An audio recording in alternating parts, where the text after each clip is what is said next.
U.S. President-elect Donald Trump has hinted at scrapping America's One China policy. Since the late 1970s, the U.S. has respected China's position on Taiwan, which it considers a breakaway province. Trump says the U.S. should not be bound by the policy unless Beijing offers concessions on trade and other issues. Earlier this month, relations with China became strained when Trump broke with U.S. diplomatic tradition and took a phone call from the Taiwanese president. Dan Epstein is in Beijing with more on the current relations between the U.S. and China.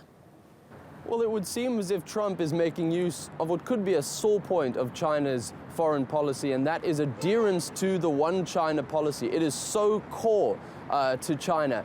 But Trump says he doesn't see why America needs to play ball unless perhaps it's part of a bigger deal, one which includes other things like trade. And now this has been a recurring theme of Trump since he began running for office. There's a sense which he says China has been acting underhanded with America in keeping its currency artificially low, in imposing incredibly high tariffs on American goods. Now, experts will say actually China hasn't kept its currency artificially low. However, it does have quite high tariffs on American goods. So maybe Trump has found a way to deal with China, one that's very different to the way in which Obama was dealing with China.